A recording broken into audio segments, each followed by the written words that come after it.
H. Brown, doing a little bit of lead for SF City Watch. Julian, is it true you've dropped out of the race? This is Julian Davis. He's the number 2 runner right now in the polls. He's running number 2. We're with SF City Watch, Tony De Renzo, filming. I'm H. Brown. Julian, you've got more signatures than anybody else did on the deferred things. Are you really that broke that you needed 50 cents a signature, or were you trying to meet the people out here? And now that you've had a lob at the net like that, throw it at us. We've only got 2,000 viewers, but he's got another 2,000. So there you go. That was a huge softball. Thank you, H. Brown. We used the signature drive as an organizing opportunity. I will say we were the only campaign to divert our own campaign time, energy, and resources away from our own signature drive to also collect signatures on a common cause to qualify the No on 8 Washington referendum, which is going to be going on the ballot. This is fantastic. Just one little question as you go away. If you were in office today, would you vote to let Ross Mercury keep his job or throw him out into the darkness? I think that the voters are the ones that hired No. That the voters are the ones. You are not tied by a city attorney's problem. Listen to me. You need to answer this question. I am answering the question. How would you vote? I'm answering the question, and you got to let me answer it, okay? I think the voters ultimately are the ones that hired him and should be the ones that fired him. That the mayor and the board has no business firing Ross Mercury. So you would vote against it? I would vote against suspending it permanently as sheriff. But it's not our job to do. But I was and will remain a Miyamoto supporter. We've never suspended a San Francisco elected official for a misdemeanor before. It's not the mayor's place or the board's place to do it. The voters elected him. The voters should fire him if they don't want him. Let me tell you something. The last weekend, I've been in the showers naked with Aaron Peskin and a whole bunch of lawyers and shit. Okay, well, but they're all saying what they're saying in the private clubs. What the lawyers are saying in the private clubs, pardon me, is that Mercury is getting screwed. So I see it in the legal community, and I see it in the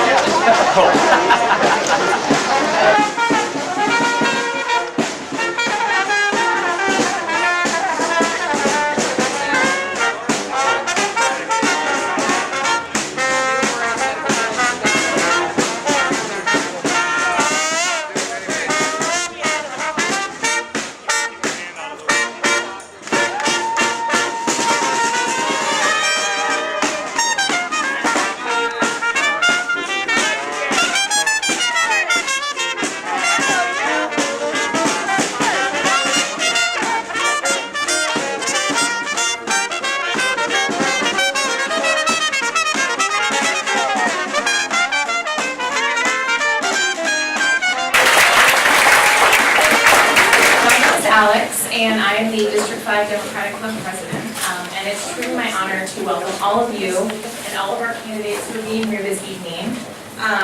We'd also really like to thank the library for generously allowing us to use their space. To all of you for coming, thank you so much, and of course to our candidates. And then of course to the District 5 Neighborhood Action Committee and the Whig Party, both of whom helped us promote this event, so thank you so much. This is going to be the first of 3 debates that we will be hosting before the election in November. So this is definitely not your last opportunity to meet and hear directly from the candidates. Before we get started, I just want to remind everybody to please sign in at the front. As most of you know, tonight we are also going to be endorsing for the District 5 Democratic Club will be making their endorsements. And so members of the District 5 Democratic Club who have attended at least one meeting in the last 12 months will be allowed to cast your vote, your ranked choice vote. If you are unclear about whether or not you qualify, we have board member Rob Gaggy who will be sitting by the post, and he will verify your vote. I don't know if that's the pipes or someone's cell phone. That leads me to my next announcement, which is during this debate, we really would like to ask for everybody to quiet your cell phones, of course, and please be respectful. We really don't want people waving banners or hecklers or anything that would disrespect the calm atmosphere that we've created here. So please be mindful. Let's see. So Before we get started, just want to give you guys all a quick rundown on the format. We're going to be allowing each candidate to give a 2-minute introduction, and then we have picked 9 questions. We've actually solicited 9 questions from our membership, and we will be asking 3 candidates to answer each question, if that makes sense. So we'll be cycling around the different candidates, drawing names out of this little bin right here. And then at the end, candidates will have an opportunity to answer a question that they maybe didn't get the chance to answer during the actual forum. At the end, we will allow, of course, for closing statements. Let's see, I think without further ado, we're going to get started. So we have Jonah right here, board member Jonah Horowitz, and he will be timing our candidates using an iPad. So just to let you guys know, keep a lookout right there for your time. What I'm going to be doing is drawing 3 names out of a hat. When 3 names are called, if you guys could please line up here. We only have 1 microphone at the podium, so unfortunately you're going to have to give your comments at this podium. Line up and then we'll get started. So, but first we would like to welcome all the candidates and allow them to quickly introduce themselves with a 2-minute introduction. So thank you so much. Let's start with Andrew Resignato. I'm also passionate about public policy, and I think San Francisco can do better. My campaign is different. It's different because it's people-powered, and I feel that in District 5, a people-powered campaign can make a difference. I have a vision for this city. It's a vision of thriving in diverse neighborhoods, a vision of a city where everybody has a positive transit experience, whether you ride, bike, walk, take public transport, or are in a wheelchair. It's a vision of a city that treats substance abuse like a public health issue and not a law enforcement issue. It's a vision of a city that protects its character, its culture, and its history. And a vision of a city that empowers neighborhoods to come up with solutions to homelessness and crime. I believe in the power of fair play and new ideas. I think new ideas are extremely powerful to transform the city. I feel strongly that District 5 needs an independent voice, one that's not beholden to the downtown interests that dominate a lot of our politics. And I intend to carry on as supervisor a history of progressive politics that has rooted right here in District 5. I'm happy to be running, and I'm happy to be running against a good group of candidates. Thank you.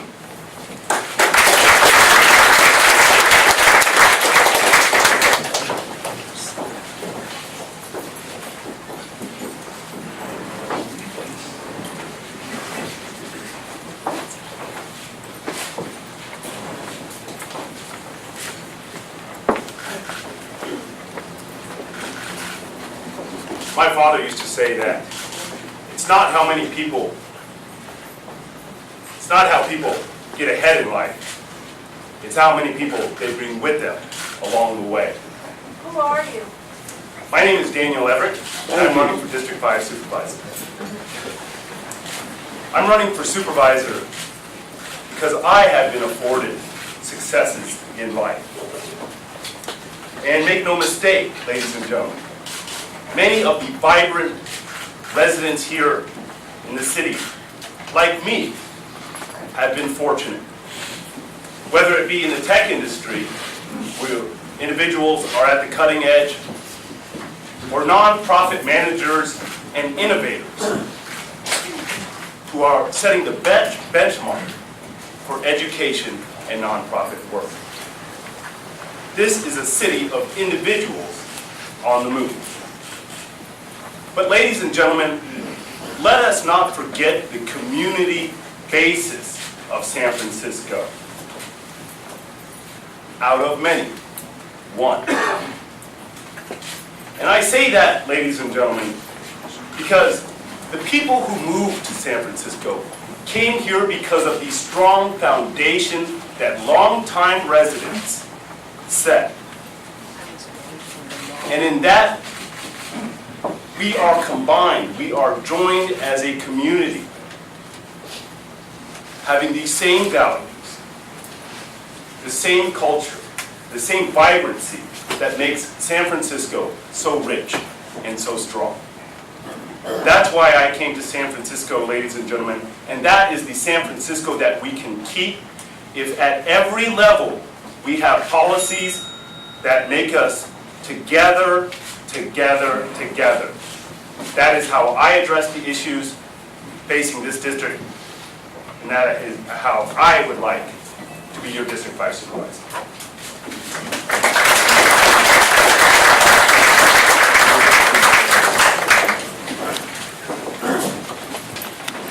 My name is John Rizzo.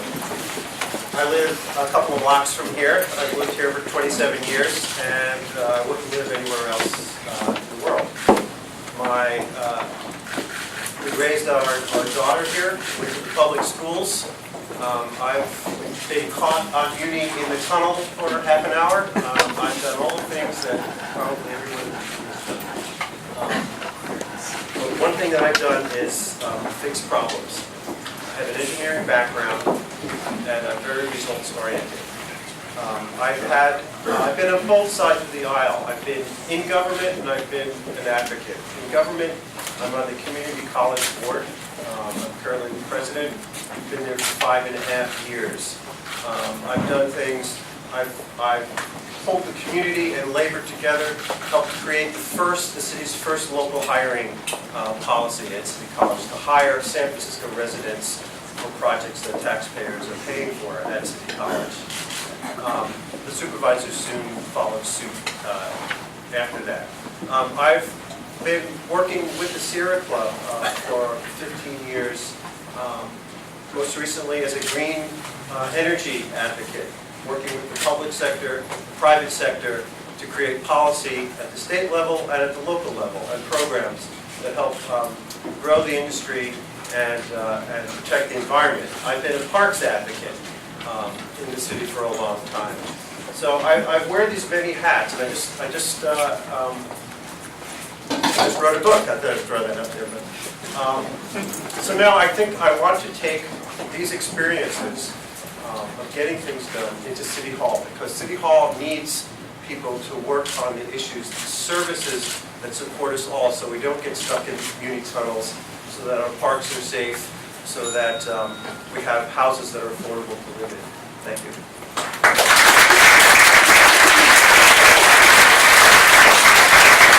Good evening, everyone. I'm so happy to be here. My name is London Breed. I'm a candidate for District 5 Supervisor. I was born and raised right here in this community. I grew up in public housing on Eddy and Laguna. I scraped my knees at the parks in this district. I went to public schools in this district, and I'm so proud and honored to be standing before you today as a candidate for District 5 Supervisor. Because of these opportunities, when I was given the opportunity to go to college, I went to UC Davis, graduated, and immediately returned to the community to work in the community with other young people, with other folks, to give them a similar opportunity that I was given to attend college. I couldn't believe in my wildest dreams that there was a whole new world out there, and I wanted to make sure that I wasn't there alone. When I came back to the community, I was given the opportunity to run this amazing arts facility in our district, the African American Art and Culture Complex. It's a 34,000 square foot facility on Fulton Street. I raised over $2.5 million to renovate the space, and millions of dollars in program dollars, as well as new opportunities for children and youth, and you can go there any given day and you'll see kids, you'll see artists, you'll see a community coming together the way that I know District 5 can come together. During the same time, I served on the San Francisco Redevelopment Agency Commission, where I was able to deal with issues that impact the city as a whole, including the Transbay Terminal, the Bayview Hunters Point Shipyard, the closeout of the A2 area of the Western Addition, and so many other issues that our community faced. I currently serve on the San Francisco Fire Commission. I'm so honored to be in those kinds of positions, but I don't want to be the only one who has those opportunities, which is why my life has every day been dedicated to serving my community and doing everything I can to make sure that the people of this district have similar opportunities. I'm running for supervisor because I know we can do better.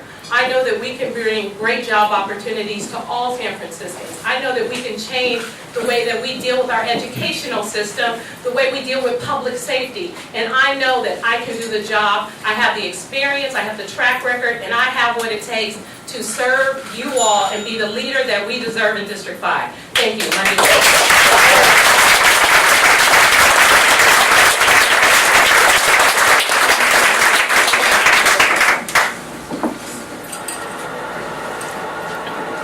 Hello, my name is Christina Olague.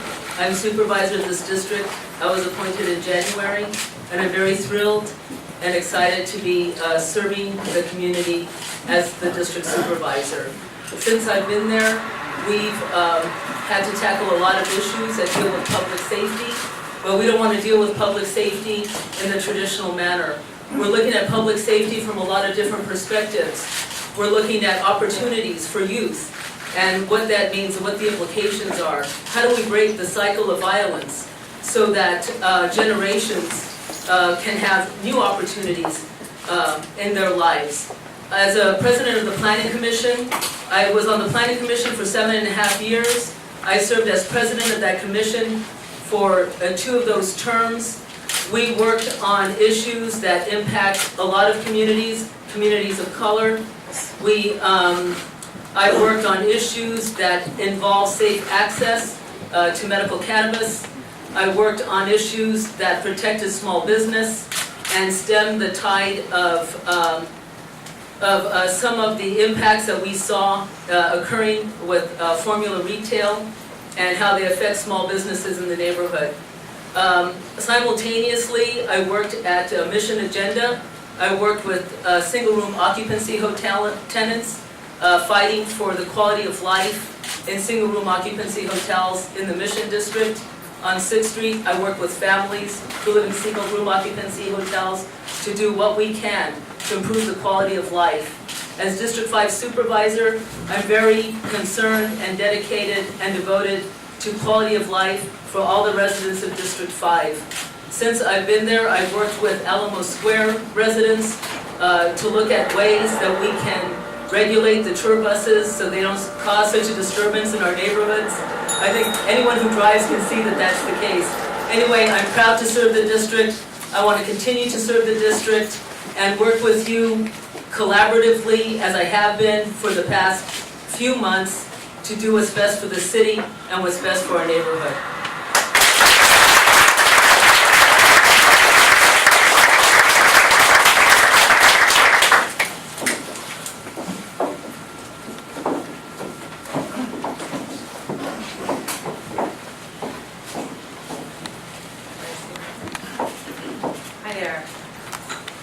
My name is Thea Selby, and I'm also running for District 5 Supervisor. I am super happy to be here. This is my very first time running for office in the city and county of San Francisco. And the first thing I'm going to do is I'm going to tell you all it's heck of more fun than anyone would have ever told you.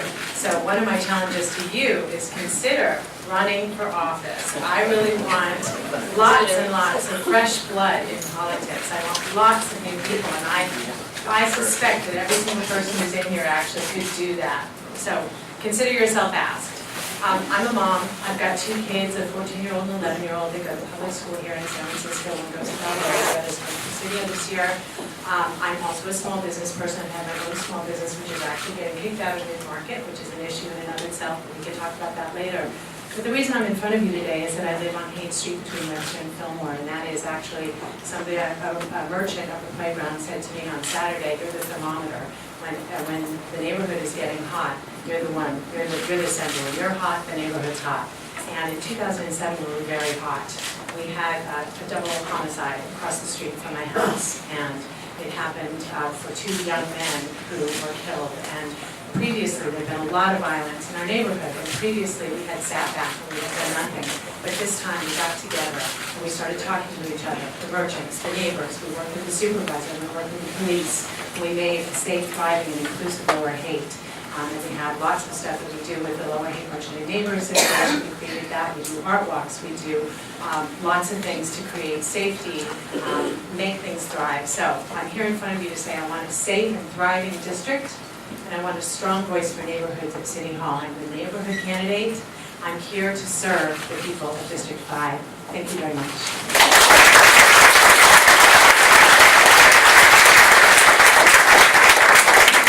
And there's still time for people to join the race.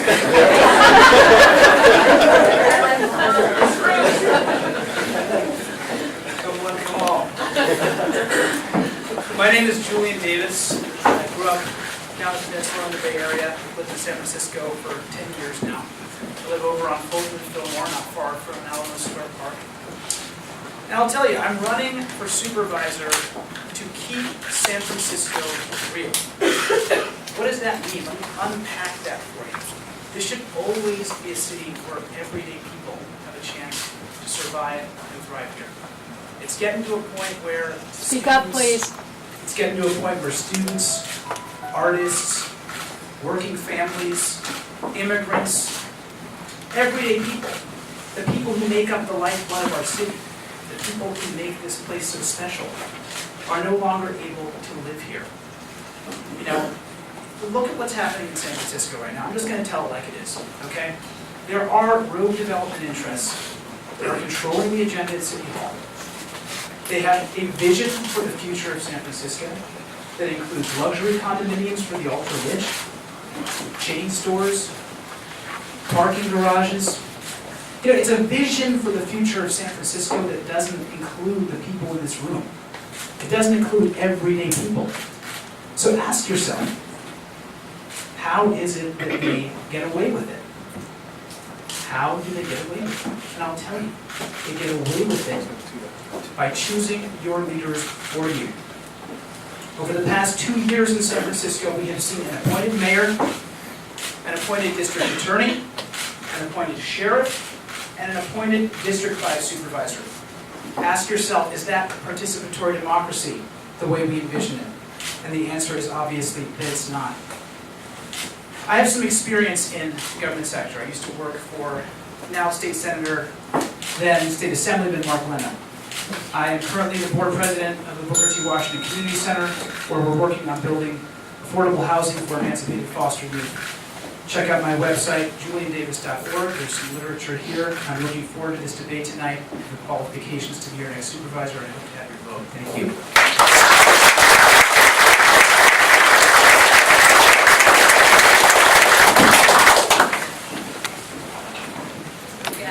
Can you hear me? Yes. Okay, good evening. First, my name is Hope Johnson. I'm running for supervisor in District 5. I'd like to take a moment to thank the District 5 Democratic Club for holding this debate. Really appreciate it. I have lived in the District 5 for 7 years. I currently live in the Western Addition on the Divisadero corridor, which is rapidly changing. It shows that District 5 has two factions coming together below Divisadero, that is kind of coming up from the Fillmore, and above Divisadero where there's a lot of homeowners. I served on the Sunshine Ordinance Task Force for the past 2 years. For the last year, I was the chair of the Sunshine Ordinance Task Force.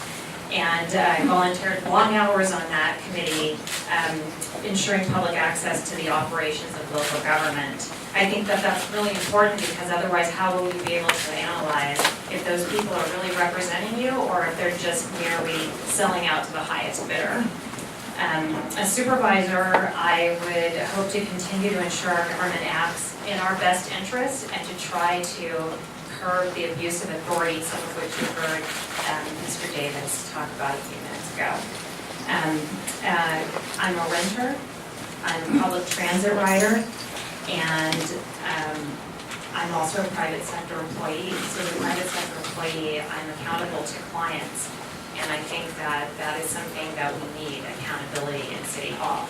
As chair of the task force, I had to moderate and negotiate between members of the public and departments at City Hall. And what I found is that our elected representatives are no longer representing us, and that they perceive the public sometimes as the enemy.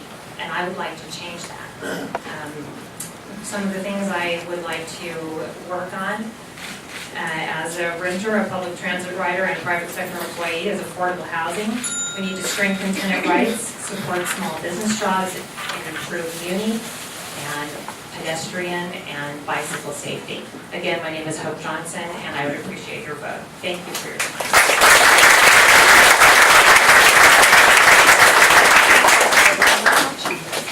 Welcome to all the latecomers. Great to have you. So now we're going to begin the question portion of our evening. So the way this is going to work, we did not anticipate only one microphone on the podium, so we'll kind of wing it and see how it goes. But we have a little basket here, and we will be drawing out 3 names for each question. And then I'm going to actually ask the candidates to come line up just to save some time. Then I'll ask the question, and then you guys will take it away. Each candidate will get 90 seconds to answer each question. Don't feel like you have to use the whole time.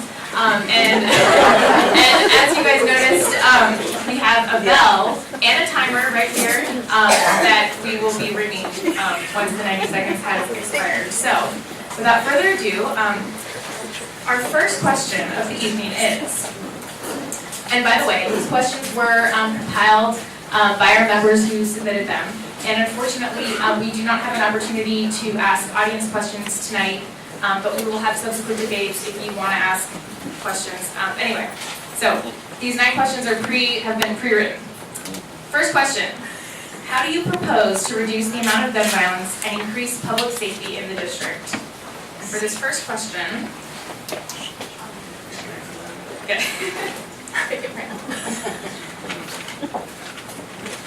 we will be hearing from Mr. Daniel Everett, Thea Selby, and Andrew Resignato. Please take the podium.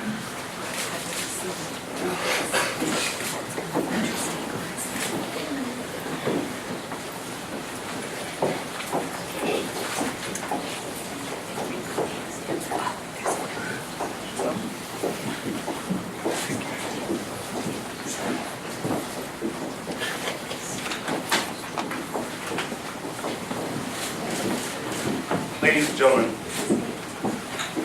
I work on the front lines of violent crime here in San Francisco on a daily basis.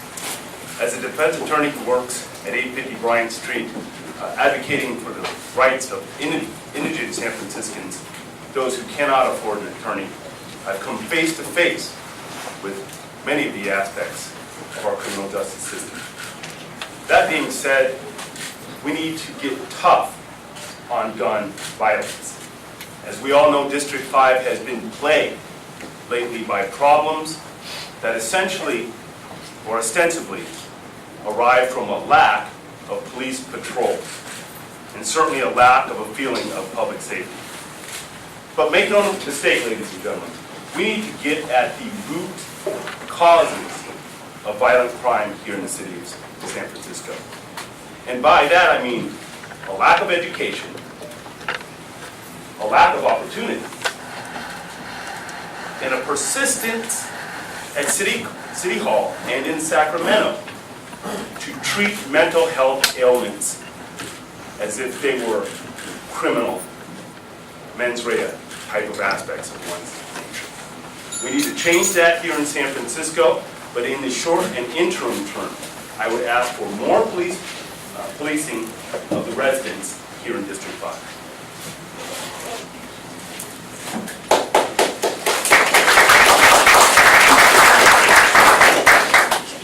I would certainly echo some of what Mr. Everett said. There certainly is a problem here, as we know, when we look at places like Lake Albert, where we have a lot of people who are doing a lot of different things for a lot of different reasons. And it would be a great thing if we could actually take, what some people lump all together, this group of people, and there are different issues that we have to deal with, and we should have different social services helping with those various issues, whether they be mental health or drug addiction or simply some runaways. I'm already working with public safety. This is a very, very big deal to me, as you can tell by my slogan, "A safe and thriving district." We have issues going on, as I mentioned, in my own neighborhood, and we are dealing with it in a variety of ways. One way is by pulling together as a neighborhood. I really believe in community policing, but I only believe in community policing when the trust goes both ways. The trust has to go both that the police trust you, and believe it or not, that's a lot harder than you think. And we've been working very, very hard in our district as a whole to make sure that the police do trust the information that we're giving them, and at the same time that we have the reason to trust the police. So I'm very, very interested in communication as one of the main ways to help out in terms of public safety, and I do believe community policing works but you've got to do it consistently, and there has to be a lot of working together and trust on both sides. Thank you.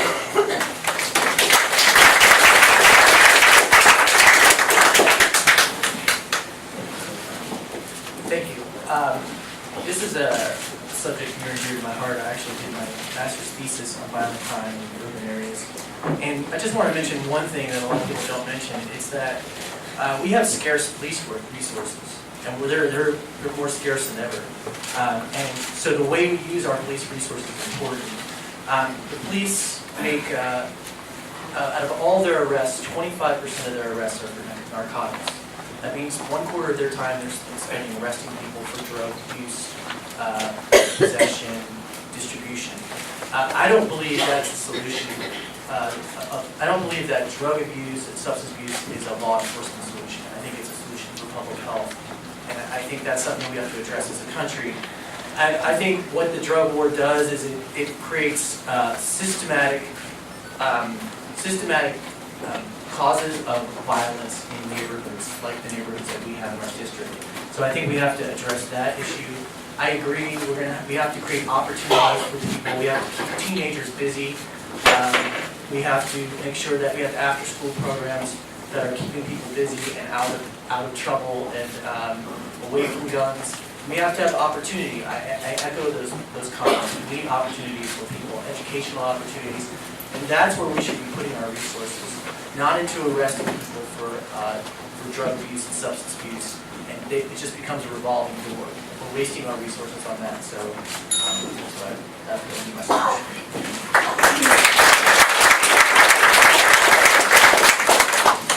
Our second question will be answered by Mr. John Rizzo, Julian Davis, and Christina Olague. And that is, what's your position in regard to medical marijuana dispensaries in District 5, particularly in light of recent events at the Vapor Room and other clubs in the district?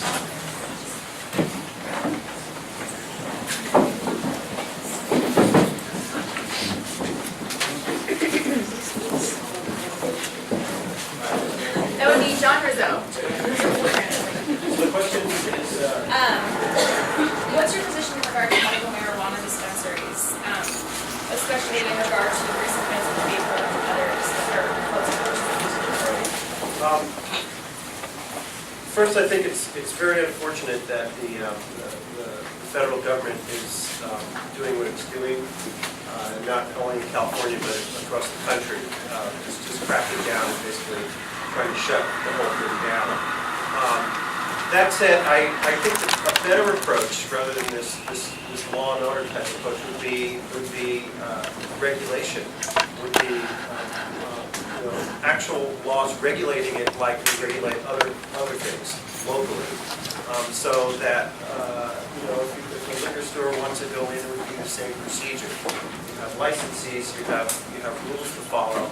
That's very difficult now with what the federal government is doing, because the local municipalities, they're kind of in a vacuum right now. But if that settles down, that's what I think we should do. We should proceed to do this systematically and have rules that are clear and unambiguous that everyone can come up with.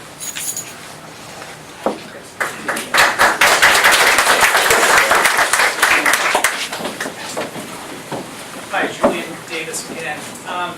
Let's see, it's frustrating. Right now, it's clear that the voters of San Francisco, the voters of the state of California, unequivocally support the right to safe patient access to medical marijuana. That is completely not to be debated. The question is why the federal government at this point, in complete contradiction with their own stated mandate from a couple of years ago, the Obama administration, is now going after medical cannabis. I find it appalling and mystifying. We have a clear local and state mandate for medical cannabis. I've been out there, supporting the medical cannabis community for many years. The Vapor Room, HopeNet was recently shut down as well. And medical cannabis activists, some of whom are in the room here tonight, we're frustrated.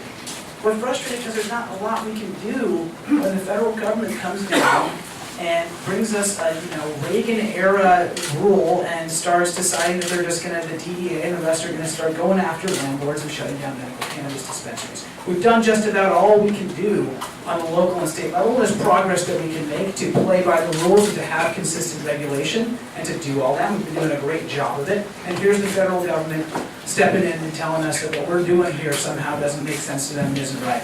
But what they're doing is not right. And we need advocates in City Hall to stand up, work with our local and state leaders to continue the vision for medical cannabis and safe patient access to medical cannabis in San Francisco and the state of California.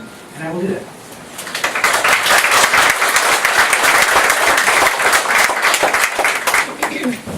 As a member of the Planning Commission, I was one of the strongest advocates for safe access.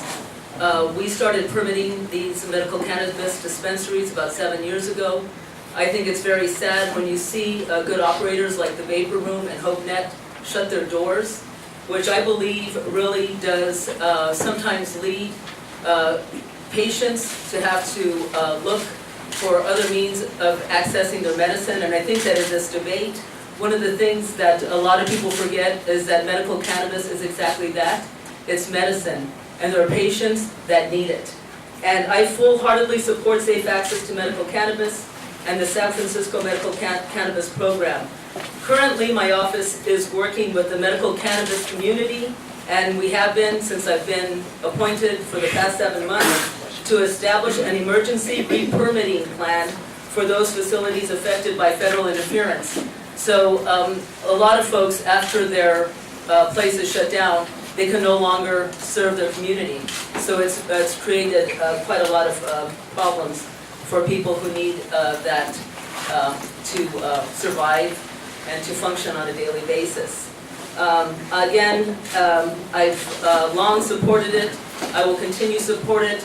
One of the problems I see as we shut these cannabis dispensaries down is we're creating blights in the community. We're shutting down good businesses, good players. The Vapor Room, they donated to local nonprofits. They were a good neighbor. They provided eyes on the streets, and they employed people. So we lose a lot more than just access, safe access when a medical cannabis dispensary closes. We lose good small businesses and employment. So it's a bigger issue than I believe than the press is sort of letting it be.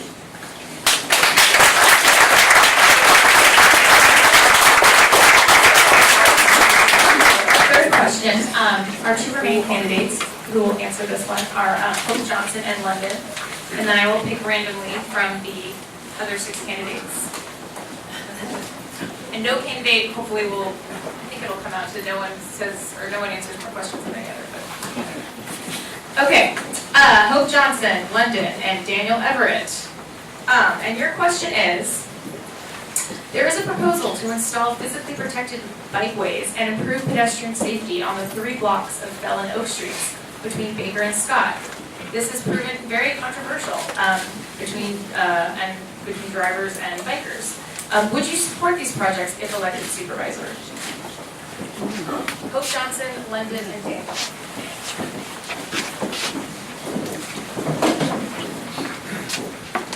Hi, I'm Hope Johnson. I'm assuming you're talking about the bike lanes on Fell and Oak. I'm a pedestrian. I'm not a driver and I'm not a bike rider. I'm big on pedestrian safety. I do support the bike lanes on Fell and Oak for several reasons. Number one, as a pedestrian, that is one of the loudest places I have ever walked in, and bicycles are much quieter than cars, and noise is definitely a disadvantage in the city. I know we have to put up with it, but it's really a health issue. There are studies done on it. In addition, I think that the bicycle lanes are a little bit safer for pedestrians. I know that you would be losing parking space, and I know that that's a huge concern for people who park. But this is one of the areas where when the freeways were torn down, people are starting to use it like freeways. We're going to have to address that. And it's going to become even worse as Park Merced gets built and people need to use that as an ingress and an egress. And it's one of the realities that drivers are going to have to face. I'm sure you've been to New York and Los Angeles. And rather than having just continuous backup of cars, it would be great to have at least some things moving, which bike lanes would provide. So I would definitely in support of that. Thank you.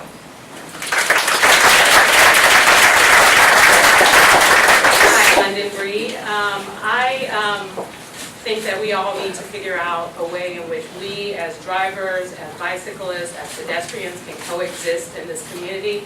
I went to UC Davis, which was somewhat like the utopia of the bicycle world, and it's possible. It's possible to have a community where we are making the best decisions around transportation and how they affect bicyclists, and more importantly, so that we are protecting the people who are just randomly walking the streets and unexpectedly may get hit by a bicyclist or a car. I care about public safety in general, and if we are going to really make the kind of changes we need in this city, we need to come together, we need to take those kinds of things into consideration, and more importantly, I mean, there are families who need to get into their driveways, there are elderly people who need to get into their driveways, and so I'd like to see approaches that are smart, that make sense, that can work for everyone, and no, everyone will not maybe get everything that they want, but I think if we come together as a community and talk about these things, we can make a really good decision for our district and for our city. It's clear that we have had a significant increase in bike ridership in this city, and I love it. I love seeing the bicyclists everywhere. I love seeing families walking with their strollers and other things, and I love seeing the drivers, but the drivers are going to have to be educated, they're going to have to slow down, and we have to start working on educating all of the different parties if we're going to coexist in this city together. Again.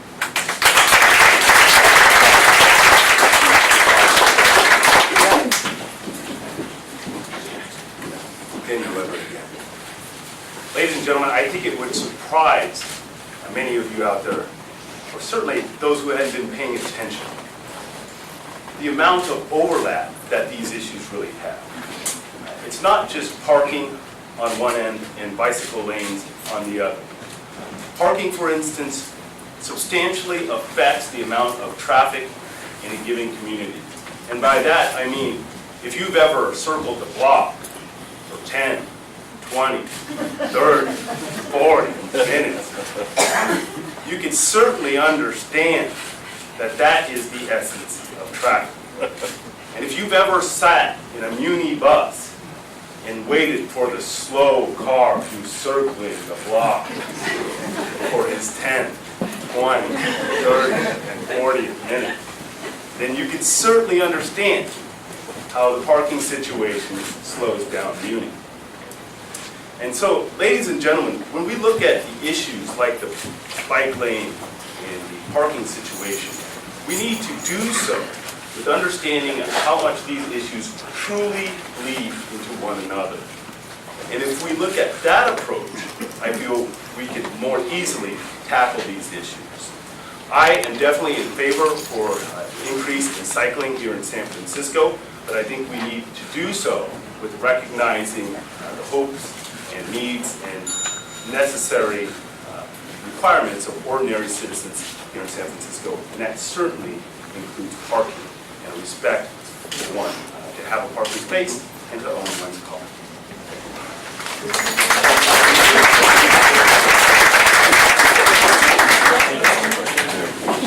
Okay. So now, our next question of the evening is,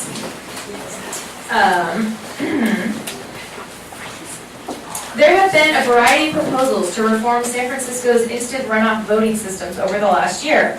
Would you prefer to keep it as it is or change it? And if change it, how? And answering this question is Thea Selby, Andrew Resignato, and Hope Johnson.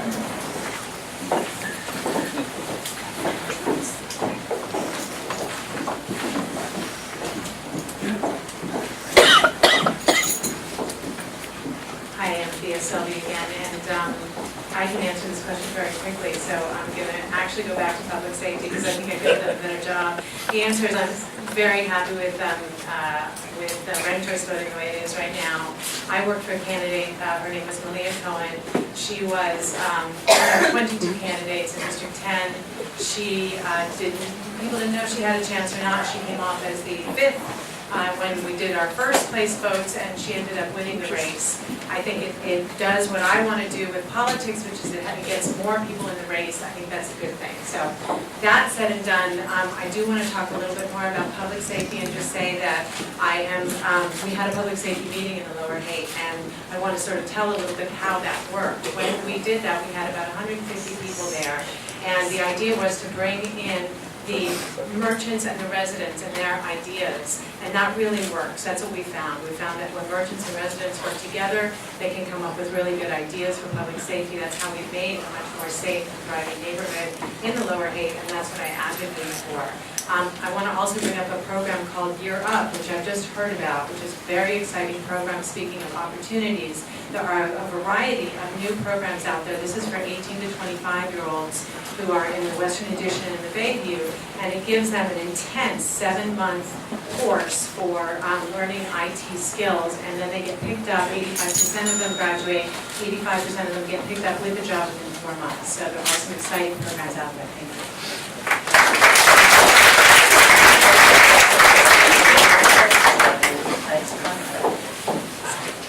Resignato. I support instant runoff voting very much so the way it is. I think it's a great system. I think it saves us money. I think it gets people to run. A lot of people run like Thea who don't need a ton of money to run, which I think is a great thing for democracy.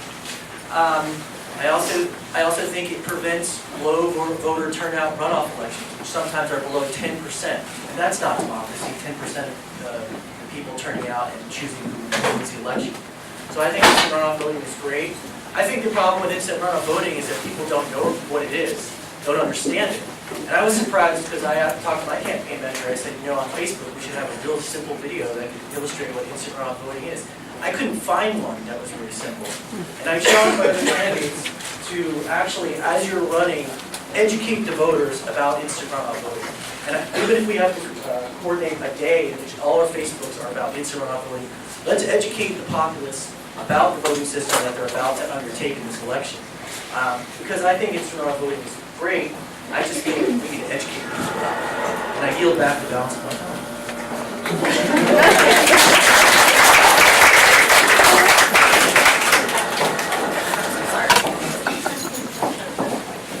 Hi, I'm Hope Johnson. I absolutely support instant runoff voting. A lot of us would have no chance of being elected if we didn't have it. There are a number of reasons why.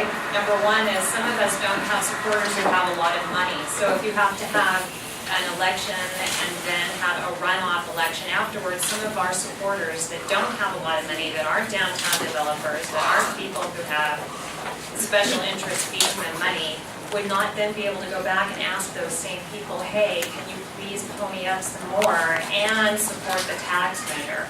I don't think that the voters are that dumb. I think that they can understand instant runoff voting. How many of you understand instant runoff voting? I think it's just a matter of change. And anytime something changes, you have to get used to it. But I think it was well written. Everything has some problems. I would like to say that I think the discussion at City Hall about changing instant runoff voting is a red herring. They want the mayor who sets the policy to be somebody that they can buy, somebody that they can say, there is some legitimacy to people's arguments when we had the Matt Gonzalez and Gavin Newsom race, that the fact that they didn't have instant runoff voting, that gave Mr. Gonzalez an opportunity to win. But I still think that we would have that same thing happen.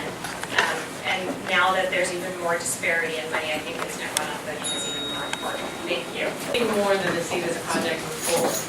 Unfortunately, Sutter has not been a good community partner. They have not fulfilled their obligations over the years to this city, and it is important that we move this project forward with a mandatory community benefits package that makes it clear that this is required by law in terms of what they need to do for the community. Specifically St. Luke's and the investment that needs to be made into St. Luke's Hospital, as well as maintaining St. Luke's for years to come. We need a clear plan as to how we are going to make sure that St. Luke's is affordable and made available to the people who need it the most. And so I would support this project. I would take the leadership necessary in order to make sure we move this project forward, but I will do so I will do so by making sure that they are held accountable for what they need to do for the community and for St. Luke's.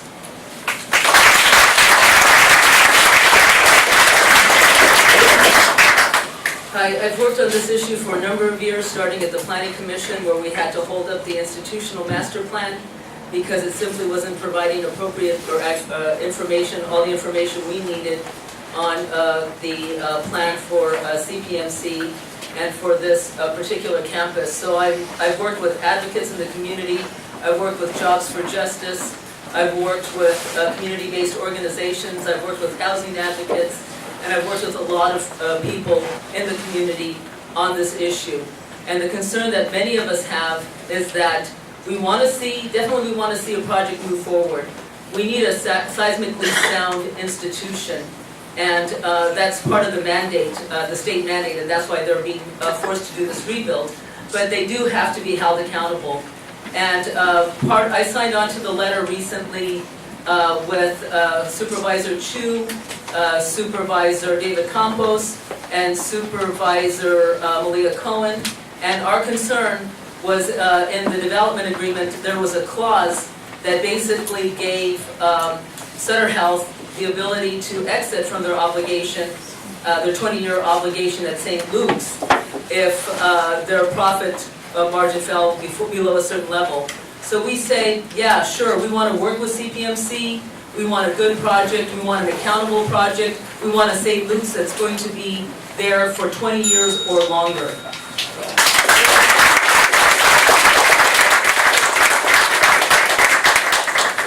Julian Davis again. I'll start with, first of all, I support the fellow bike lane and I support ranked choice voting. The CPMC development, there's a number of issues with this development that actually have some similarity to other major developments San Francisco is considering. But with the CPMC, there's a serious jobs housing imbalance that I find very problematic. I think the studies show that bringing the hospital in would require about 1,500 two-bedroom apartments, and there's only 90 planned right now. Yeah, sorry, I'll repeat that. The jobs housing balance with the CPMC project has been shown to be insufficient right now. There's a need for about 1,500 two-bedroom, at least, dwellings that would need to come in to support the workers and the jobs that are going to be created by CPMC, and only 90 that are being planned currently. There's transportation issues. We're looking at, I think, 20,000 at least more rides and traffic congestion in the neighborhood along Geary, which could create problems for the plans we have for bus rapid transit. And then there's the issues of St. Luke, which have been brought up. We want a seismically safe hospital. That's the state mandate. But the way the current package has been put together, none of these impacts, these significant impacts, are being appropriately planned for and mitigated. So my approach is going to be to look at these kind of impacts, make sure that we have enough affordable housing resources, that we have enough transportation resources to mitigate the impacts of this kind of development, and more importantly, that we insist on substantial community benefits with any of these types of developments, whether it's CPMC or it's corporate tax breaks for Twitter and the tech industry. We need to focus on what's the community getting out of it, and if we're not getting anything out of it, then we close the door on the deal. Thank you.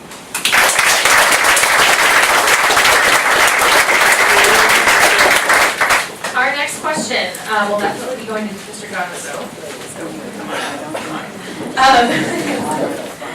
And then, so far in 2012, 9 pedestrians have been killed in traffic in San Francisco.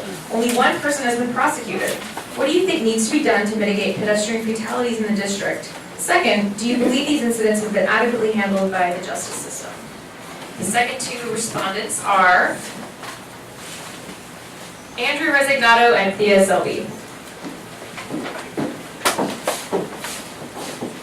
No, these haven't been responded to adequately. I don't think the city and the police department take pedestrian injuries seriously. We're actually growing. The number of pedestrian collisions and deaths is actually growing, and it's been growing for several years now. And the city has no plan to reduce it. The criminal justice system is taxed. We can't leave it up to the criminal justice system. We need to prevent these things. And it's interesting that this is growing at a time when, you know, there's a lot of talk about this. There's a lot of talk about, you know, we have projects like Diristic, and we're doing bowl bouts, and we're doing things, you know, the yellow crosswalks to try to increase pedestrian safety, but the data shows that this is not having an impact. There's something missing, and that there needs to be some attention focused here, some study and some metrics developed and some data collected to find out what is going on here. What are we not doing? And I don't think anybody has the answer to it, but we won't have the answer to it until we start looking for it.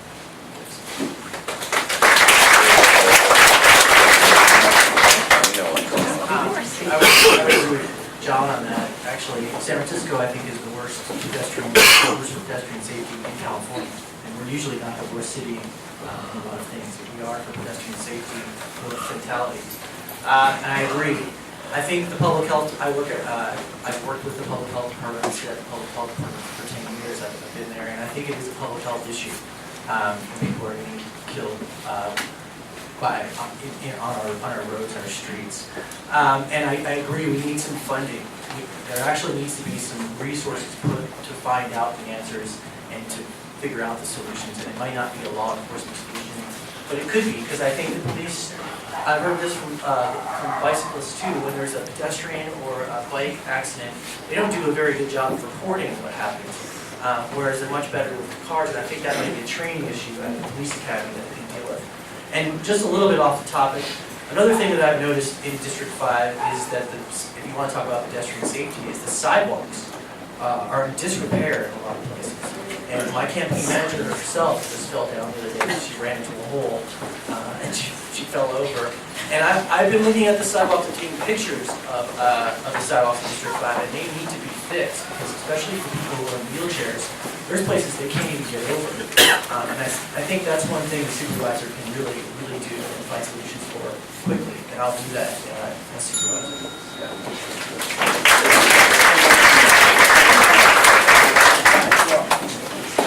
So we have had, Thea Selby again, for Oakville.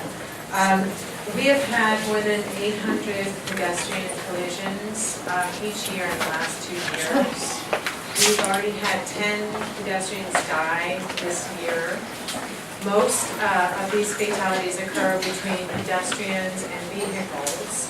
And it costs us a lot of money. Not only is it tragic, obviously, when anyone dies, but a quarter of the trauma injuries that are treated in San Francisco General are coming from injuries to pedestrians, and it costs about $50 million. So this is an issue in a lot of different ways. We are going to be growing in terms of how many people are walking, how many people are biking, and how many people are in cars. I see the city growing, not shrinking, at least until global warming takes our shores a little bit closer in. And as a result, we really need to work together, and we need to be able to walk safely. We have something called the Walk Stops, walkstops.org. You can go and look at it. It is a traffic calming measure I'm working on with landscape architects over at Dubose Park, and we hope to have one at Hayden Fillmore and one at Page and Scott as well. There's the president of ASNA over there is working with us as well, and that's one thing, to provide a way to keep calm traffic a little bit, and that's one thing that we need. If we're going to, pedestrians have to be able to work with the bicyclists. I have a high to low. Buses have to take care of cars, have to take care of bicycles, have to take care of people, and it's a weight issue. So, thank you very much.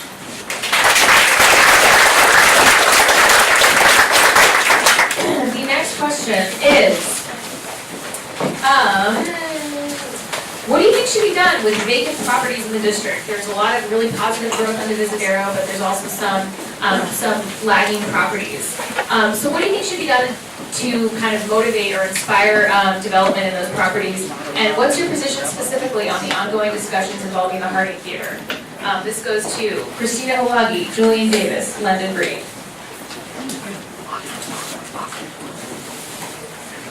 Again, the Harding Theater is one of those issues that I'm all too familiar with. I first heard this when I was a member of the Planning Commission, and I don't even want to go into the history because it's just way too long, but if anyone wants to talk to me about the history of the Harding Theater, Call me. I'll sit down a little bit afterwards. I hope you have about 3 or 4 hours to. It may take just that amount of time.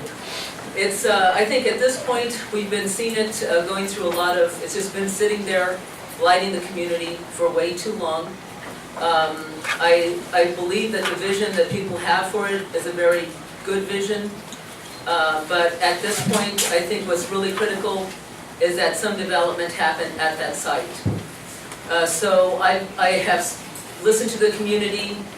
I have talked to the developer, the owner of that site, and I support I support something going in. The last project that was proposed for that site was a mixture of housing, condominiums, and in the front some community space that would include theater and other spaces that would be made available to the community. So I'm encouraging the developer to work with the community. He said he's willing to work with the community to try to realize a vision for that site. So I support something going in there. I believe we're moving towards a positive vision and use for that site.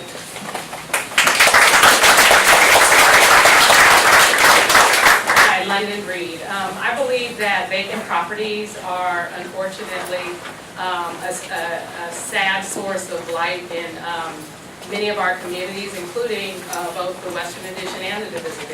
The Muni substation is a source of light. It's clear the Harding Theater is a source of light. And so we have to make sure that when addressing these issues, that we come together as a community and provide productive ways in which we can make the decisions to do something about these properties. And I know that it's not easy, but it takes strong leadership. It takes someone who will bring members of the community together with property owners to come up with real solutions that make sense for the people most impacted by these particular areas of life. And so I will be that leader to bring those two groups together to come up with solutions, especially with regards to the Muni substation and the Harding Theater. I'm looking forward to seeing those places be the places that they need to be for our district. And I think that many of us would enjoy spending a day at the Harding Theater watching a film or doing something productive there. The African American Art and Culture Complex was falling apart and was almost lost to the community, on the verge of being a similar source of light. And the work that I did there by raising the money by over $2.5 million to renovate the space, the work that I've done there with the community has made it a community asset. So I know what it takes. It takes community, it takes small businesses, it takes people coming together to make great things happen in our community, and I'm prepared to do that as supervisor.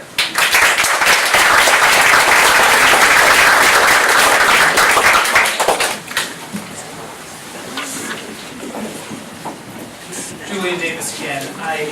Actually, when it comes to vacancies in general, let me address that issue first. I have some experience here. I was executive director of a economic development nonprofit that worked with small business owners to help realize their dreams of opening up shop in San Francisco. So I worked directly with landlords who had vacant spaces, who sometimes were keeping it off the market for reasons of maybe waiting for the economy to turn around or the next redevelopment area to come through. I think it's an issue when we have spaces like Harding Theater, but also residential spaces and other commercial spaces on our corridor that landlords are leaving fallow. And I would like to see some active leadership. I will provide the City Hall in working in partnership with landlords and with folks who have visions for spaces. I think the city can also do a lot through our small business department and commission to provide the kind of support and linkage between landlords and folks with a vision for space to help folks open up spaces, open up businesses, fulfill an entrepreneurial vision. With regard to the Harding, I want to first of all just acknowledge there's some folks in the room here tonight that have been working with neighbors developing the Resignato and with the Harding Hive.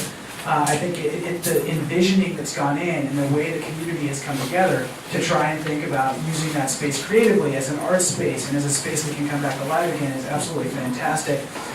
We should be working as a community with the landowner to make the Harding Theater come back to life. Not a big fan of condos there. I would like to see it as a space that can be a community space, an art space again. There's some historic preservation issues as well that I think should be respected. Thank you.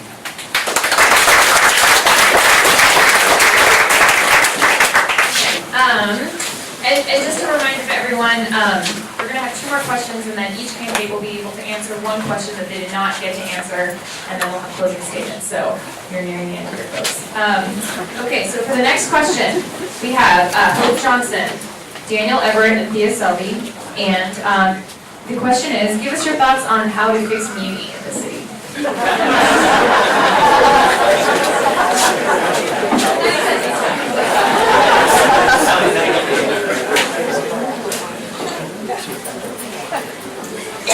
For a variety of times facing me different. I'm Hope Johnson. I ride Muni every day to work.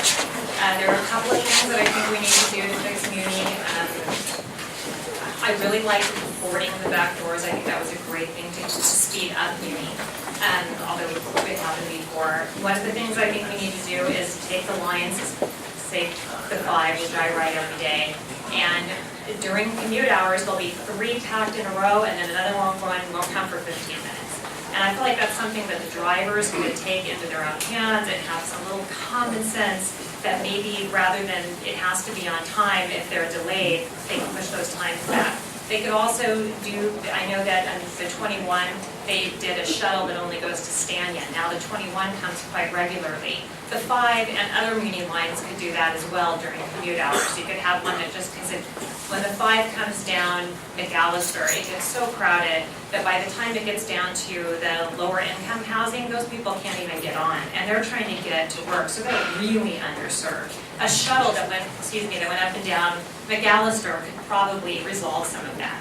The other thing we need to do is, back in 2007, when we passed Prop A, they said that they would have $26 million allotted to Muni. Well, you know where that money goes? That money goes to work orders, to other city departments. Whenever the police close the street, they charge Muni for that money. We need to have oversight and make sure that that money is spent on the riders. Thank you.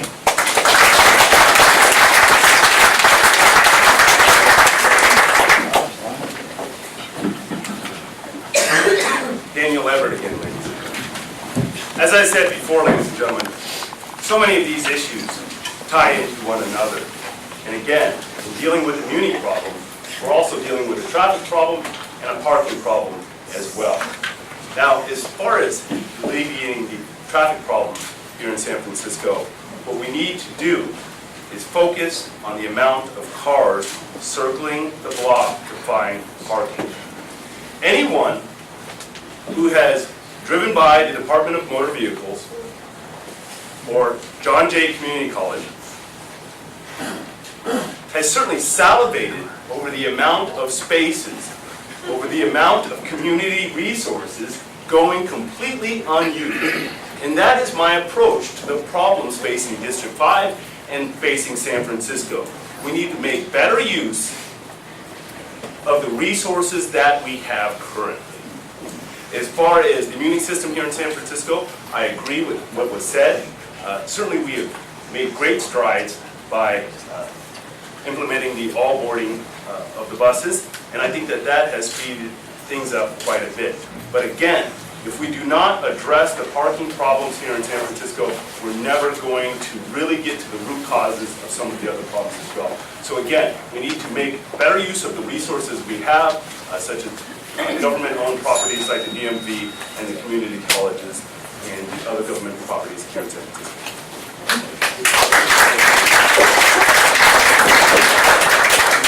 Okay, first I need a disclaimer here. I am on the executive committee of the San Francisco Transit Riders Union.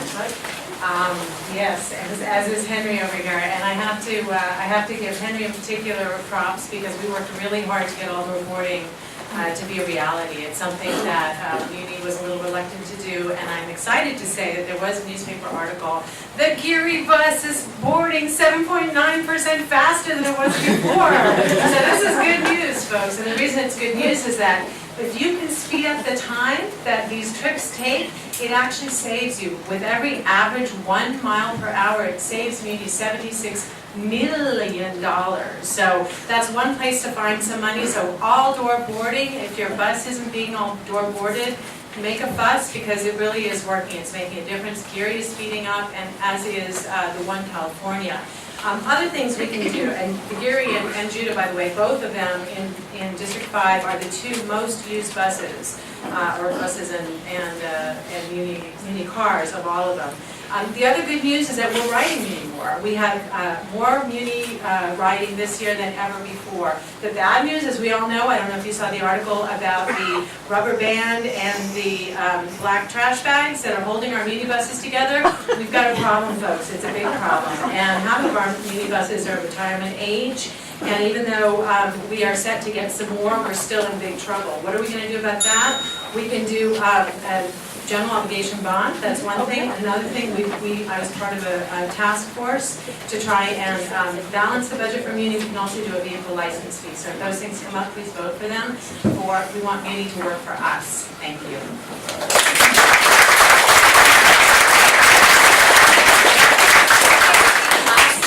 The last pre-written question, well, sort of.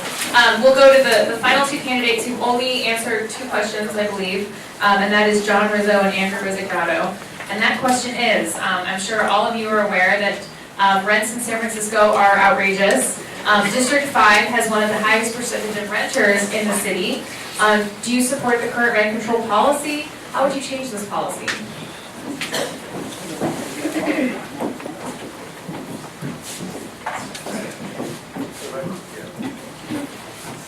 I do support the current rent control policy.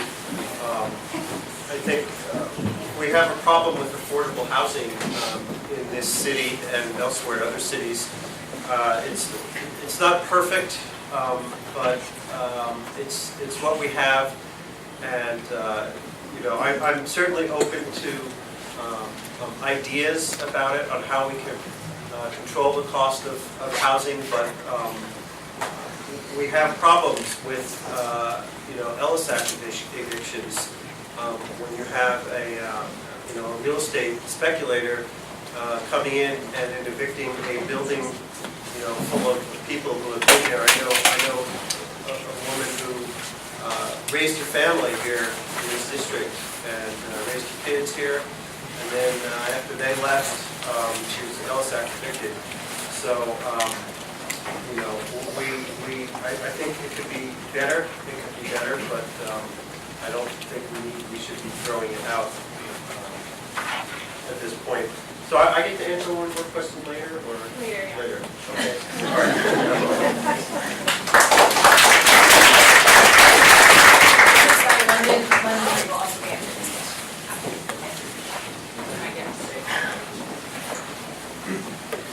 Rent control, yeah. I support rent control. I'm a renter, and I benefit from rent control.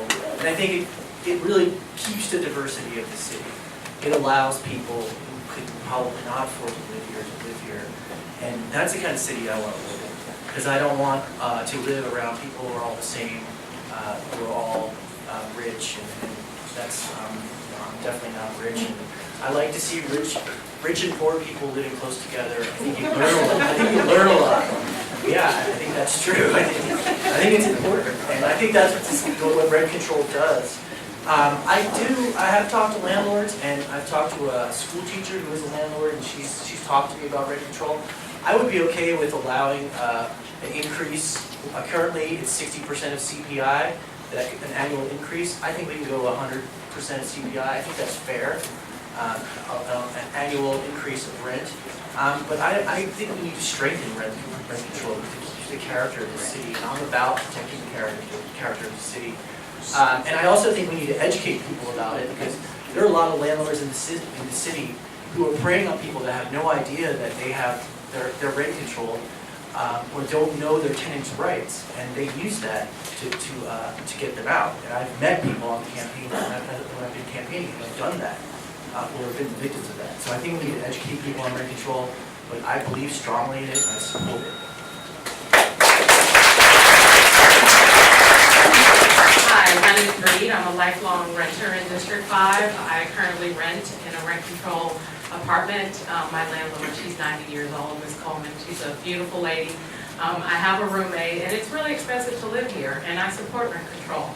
But I don't support many of the landlords, like the Fillmore Center, who abuses the fact that they don't have to follow rent control, and they are raising people's rents by sometimes 30 and 40%. And so targeting groups like that in terms of making them accountable to the community is really important to me, because I know that there are a lot of small property owners and other folks in the city. There are a lot of great landlords, like my landlord, Ms. Coleman, who deserves to have an opportunity to rent her space and work with the tenants in her space.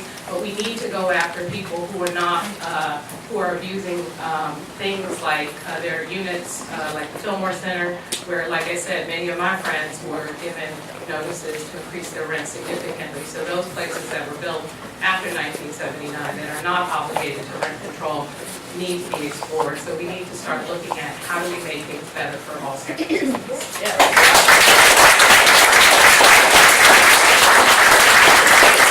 Okay, now we will allow all 8 candidates to answer one question that they did not get the opportunity to answer. And we will start with Hope Johnson.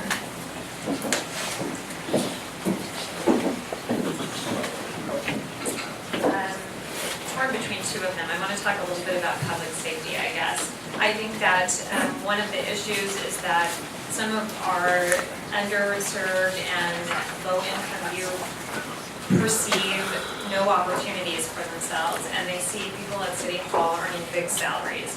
One of the things that I would like to do is donate, if I'm elected supervisor, I would like to donate a portion of my salary to work with small businesses to demonstrate that, to work with small businesses to get jobs for youth, to demonstrate to them that there are people who care.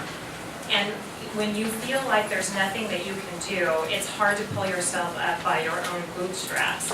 People that say that don't understand what it's like to face diversity. Neither one of my parents graduated even from high school. I went to UCLA. So I know what it's like not to have somebody who has experience around you. So that's one of the things I would like to do. And just quickly, I would like to say that vacant properties, I think that the supervisors should incorporate into the zoning laws that properties can only sit vacant if they're in certain commercial districts for a certain period of time.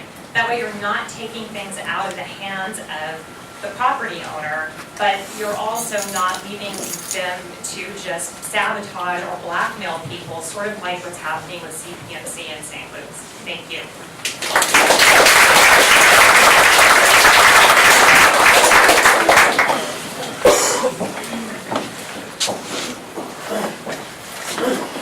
So I'm going to do something a little unexpected and go back to what was probably one of the harder questions about muni, and just talk about muni for a second, because this is one of the most important issues that we can address in San Francisco right now. Unless we address the muni's budget woes, we're never going to fix our transportation system.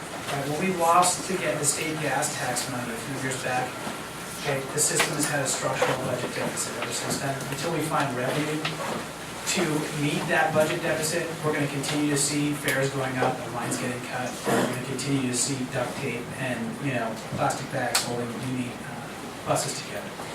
We need to look at creative ways to fund muni. So one of the things I want to look at is congestion pricing downtown. I want to look at the downtown tax assessment district. The downtown businesses are the primary beneficiaries of the muni system because it brings workers to downtown, and working with a nexus tax there on downtown businesses to pay their fair share into the muni system for the benefit that they receive, I think is a way that we can fund the muni system. I think we should be looking at a local gas tax and a local vehicle license fee, which means I think we need to go back and work with our state legislators to open up the door for San Francisco to be able to enact a local vehicle license fee and a local gas tax. The other really important thing that supervisors do is help appoint MTA commissioners, and we need to appoint smart MTA commissioners who understand the urban perspective and aren't stuck in some kind of suburban model that's oriented around cars, car traffic, where we get public transportation. So those are two things, revenue and smart MTA commissioners. Thank you.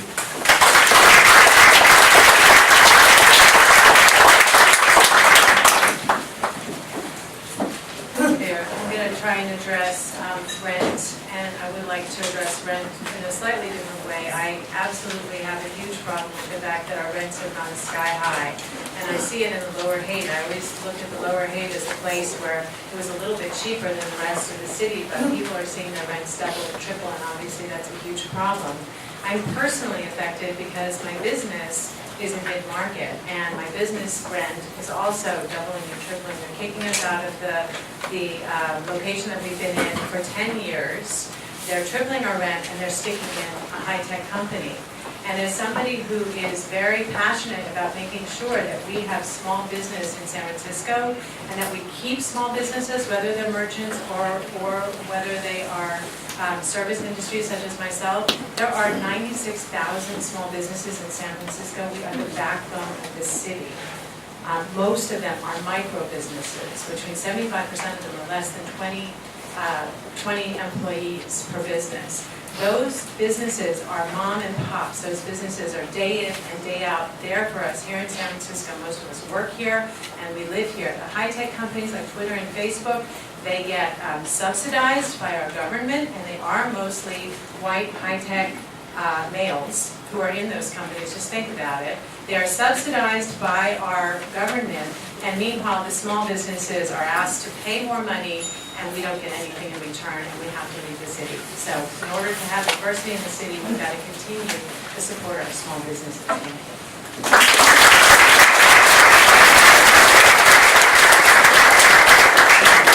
I want to thank Morgan. I too am in favor of the Bell Oak Bikeway, and he's like dogged in his advocacy for that, and I think he should be recognized, and that's why I'm recognized. Thank you. My comments on the rent control policy. I think that rents are out of control.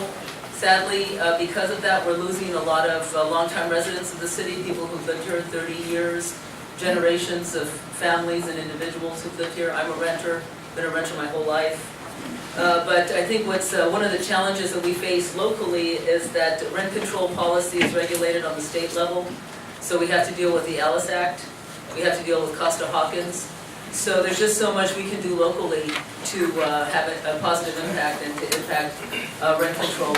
As someone mentioned, nothing built after '79 is subject to rent control. As for the Fillmore Center, I think that what's going on there is unconscionable. We've heard from a lot of tenants there.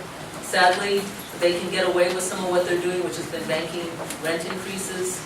But we do plan to hold a hearing next month on this issue.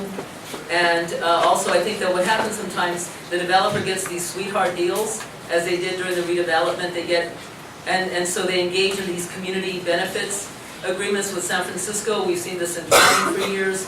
We've seen this in redevelopment, and then the developer is not accountable. I think we need a task force to make sure that these developers are accountable and these community benefits are adhered to.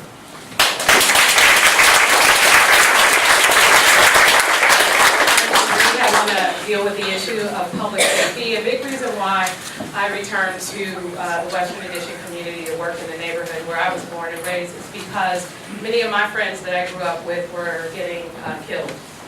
Sadly, they were friends growing up, and things have just turned out to be those were some of the worst times in the 90s when we were losing so many African American men in the Western Addition. And part of what I understand about that is that opportunities play a big role in changing your circumstances. And so what I have always tried to do at the African American Art and Culture Complex is bridge the gap between law enforcement, between the community, between businesses, and bringing people together to provide those opportunities. It's been a challenge every single day, and we still are dealing with many of the problems over the years that have existed since the 90s. And part of it is lack of leadership in our community and lack of opportunity. And so what I've done at the African American Art and Culture Complex in hiring a case manager is made sure that our young people, the folks that we are working with, are given the opportunity for job opportunities, for educational opportunities, and things that are extremely valuable in helping kids to stay off the streets and get engaged in programs. But I do understand that we do have a lot of violent crime. And as a result, punishment should come swiftly and aggressively so that people don't feel that they can get away with those kinds of things. And so working with the police department, working with the community, currently I'm supported by the Police Officers Association, Officers for Justice, because as someone who has worked closely with the police, I understand what it takes to address those issues, and prevention is key.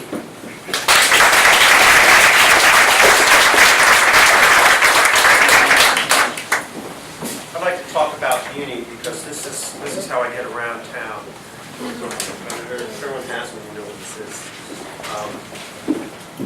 I agree with Julian and with Hope that funding is a very large part of these problems, but it's not the only problem. The bureaucracy itself and how it's managed is a problem. Now, for the past 5.5 years at City College, I've been fighting bureaucracies in a time of low income, low funding levels. When I first got there, I was there 3 months. The first scandal broke. Chancellor and administration mismanaging, misappropriating money. They're now convicted felons and they're gone. But what they left was a situation on the construction side where they were $200 million over budget, 2 years average per project late, and the way they were doing things was a mess. So what did I do? I brought in experts, we brought in auditors, one after the other after the other. We said, what is wrong? What is going on with this? Why are we $200 million over budget? They told us, they wrote it up, we implemented it. I wrote something like 24 policies implementing these changes. Our last 2 projects were on time and on budget, our last 2 buildings.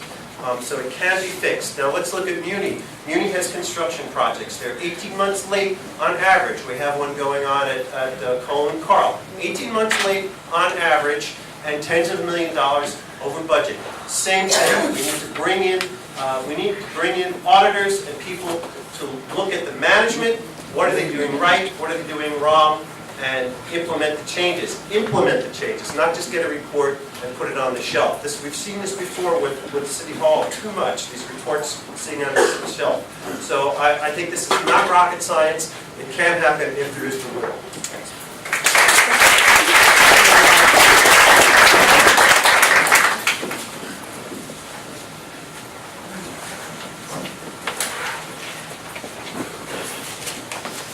Everett again. I'm going to speak briefly about rent control, but also meeting as well. Ladies and gentlemen, as far as rent control, there's certainly a sentiment as I campaign out in our communities and neighborhoods that City Hall has a policy by which they take everybody who can't afford to be here and they say, well, that's why we created the East Bay.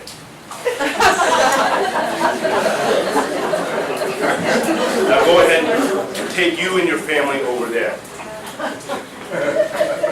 We are losing some of our best friends and neighbors to that City Hall sentiment.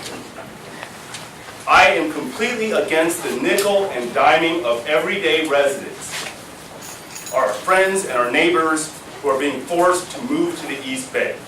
And I say that in relation to a lot of different policies. Now, I must also bring up the parking issue as well. I know it seems like a somewhat small matter, but I assure you, if you receive a parking ticket here in San Francisco, have your car booted or towed, and you are a working family, it rips the absolute legs out from under you. It affects families, predominantly low-income families and middle-income families more than others. It is vitally important that we protect those families too, because they are with us and we need to stand with them. These are the policies, the smaller policies that matter to ordinary folk, and so I would be against any sort of policy that would make a laborer who needs his car, who would take a working family who needs that car to stay in the city and make it that much more expensive for them to own that car. That's the attitude of City Hall that I'm fighting against. That is what my campaign is about.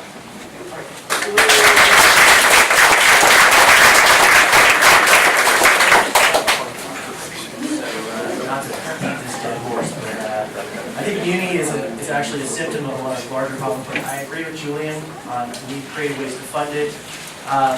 I agree with endogenous technology, like having people board in the back.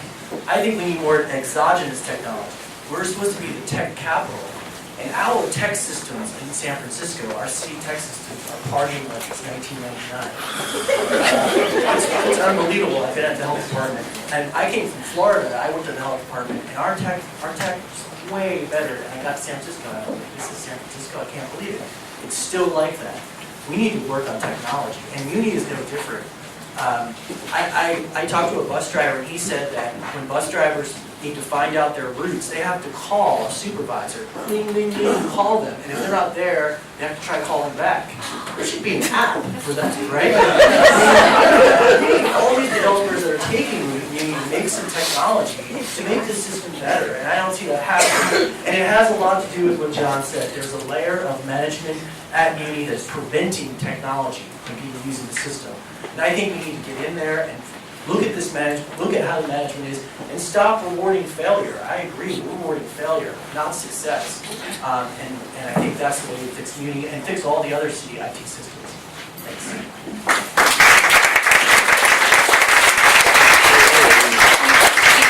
The end of our forum. We are going to allow each candidate to have 1 minute closing statement. We'll start with Andrew, but before we do, I just want to remind all members of D5DC that tonight we were making our endorsements. So if you've attended at least 1 meeting in the past year and are a dues paying member, you can, of course, pay your dues this evening. So even if you're not a dues paying member and want to be and attended 1 meeting last year, you can actually vote on who we should endorse tonight. So please, before you leave, I'd like to remind everybody to sign in and also check your membership status up front with Rob and Mark. But now we will proceed to the closing statements. And actually, you know what, let's mix up the order a little. Let's go London, John, Daniel, Andrew, and then weave around if that's okay. Okay. Hi, London Bree. I am just really excited.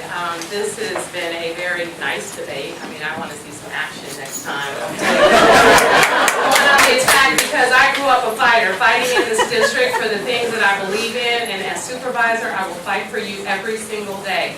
I have the experience like no other candidate here in government and working for the city as a commissioner, as someone who has just been aggressively active in trying to make this district better for everybody. This is extremely important, I know, to all of us. And I want a good supervisor just like you. That's why I'm here tonight. That's why I'm running. And I hope you will consider me because I would truly be honored to represent you all at City Hall as the next District 5 supervisor. Thank you so much for coming tonight.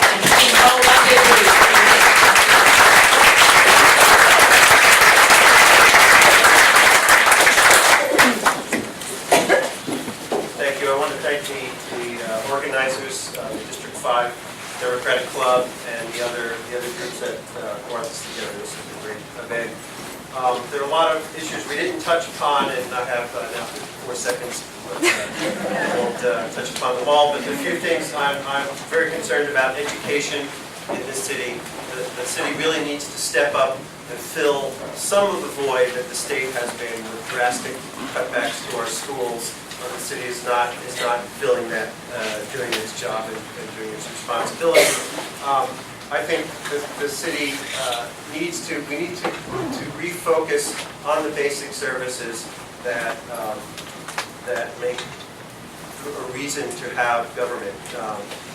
Muni, housing, parks, police and fire. I mean, this is why we have government to begin with, and we need to make it work better. I have the experience on solving a lot of problems.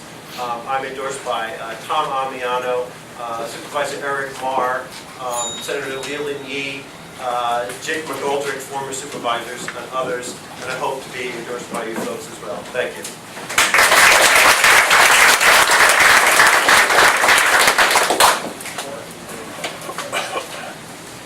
Someone once said that besides the love in your heart, the greatest gift you can give another human being is your labor. So I would like to thank you so much for laboring on the behalf of the Democratic Party, on behalf of those values rooted in truth, in justice, and inclusion, I myself have labored on behalf of those values as well. As an aide to U.S. Senator Maria Cantwell, I labored on behalf of those values. As a creator of Folklaw, a community affairs program dealing with the hopes, needs, and aspirations of ordinary people, I have labored on behalf of those values. As a defense attorney with the San Francisco Indigent Defense Panel, where I represent indigent defendants, those who cannot afford an attorney, I have labored on behalf of those values. Ladies and gentlemen, this campaign is about the future of San Francisco and the future of District 5. I am ready, willing, and able to serve with you to make sure that that future is the brightest and most promising possible. Thank you so much for your time.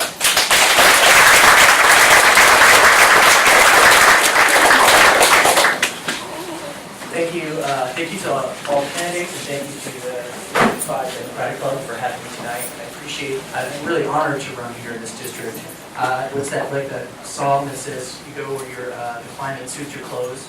You run for office where the climate suits your politics. And that's right here in District 5. So I'm really happy to be running here. I want to improve unity. I want to help small businesses. I want to support development that's congruent with the San Francisco values. I don't think 8 Washington is. I want to better allocate our law enforcement resources. I want to support, I want to fix the roads and the sidewalks that are in disrepair. I want to make substance abuse a public health issue and not a law enforcement issue. I also want to change the way campaigns are run. We're saying no to door hangers. People don't like these. They feel like they're complicit in the creation of garbage, and they end up on the streets. Our campaign is running a fairly paperless campaign, and we're working with District 5 artists or San Francisco artists to make things that are usable. So a campaign collateral isn't just garbage. It informs the campaign, and then you can use it. And so that's the spirit of my campaign. I ask for your vote in November, and I would ask for the club's endorsement. I would be honored to have it. Thanks so much.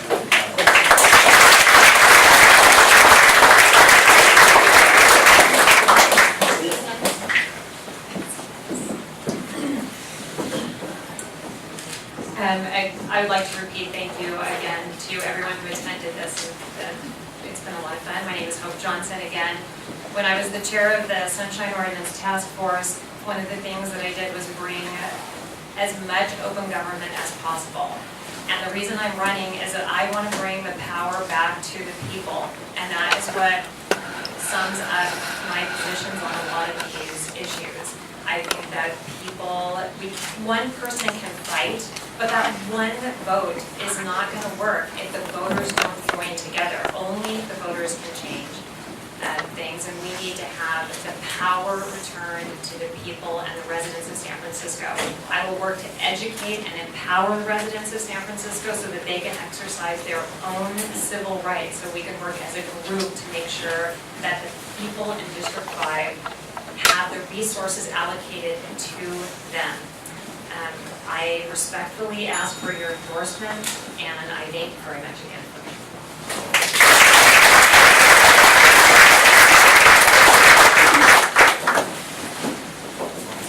I just want to thank the organizers again tonight, the District 5 Democratic Club, also the Whig Party, Northern Panhandle Neighborhood Association, and all the folks that came together to make this event happen tonight. And thank you all for coming out. This is your democracy. This is democracy in action. Let's not forget that. It's about your vision for the future of San Francisco. It's about how you can exercise that franchise, vote, and choose your leader in City Hall, choose your representative in our democracy. So I'm going to take the last little time I have left here just to plug my website. It's juliandavis.org. This is some campaign that's going around. There's some issues that our campaign is focusing on the back of this here. Please check it out. Check out our Facebook. You can follow us on Twitter. I certainly hope that I have your vote tonight with this club and your vote in November as well. Thank you again so much, and see you at the polls.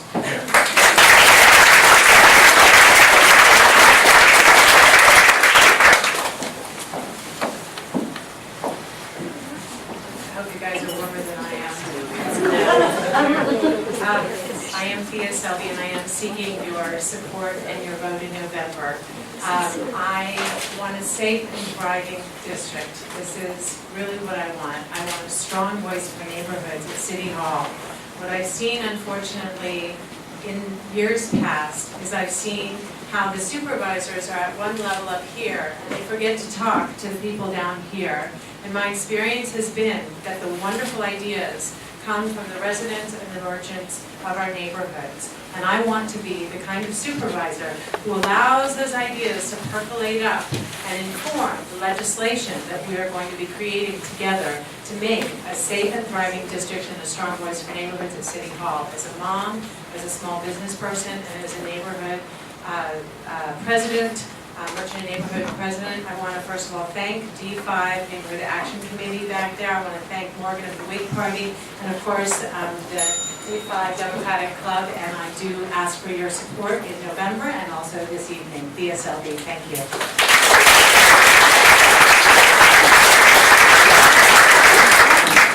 Christina Olague, Supervisor of District 5. I want to thank all of you for coming out. I see everyone in the house from the Inner Sunset to the Fillmore, to the Upper Haight, to the Lower Haight. So it's wonderful to have had the opportunity to express some of my values and some of my positions here tonight. It's a little impossible to accomplish that successfully with only 1 minute of time.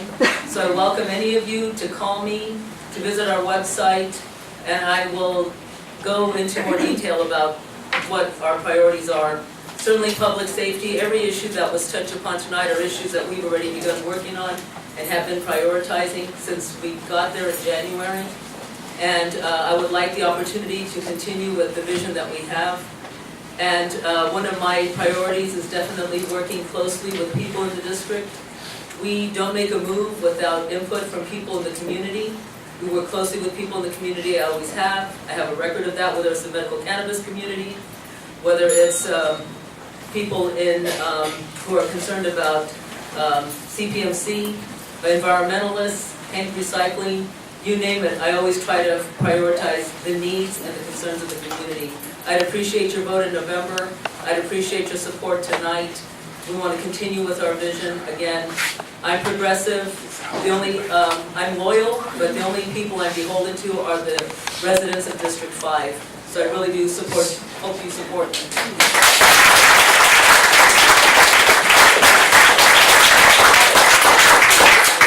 The forum. Let's give one more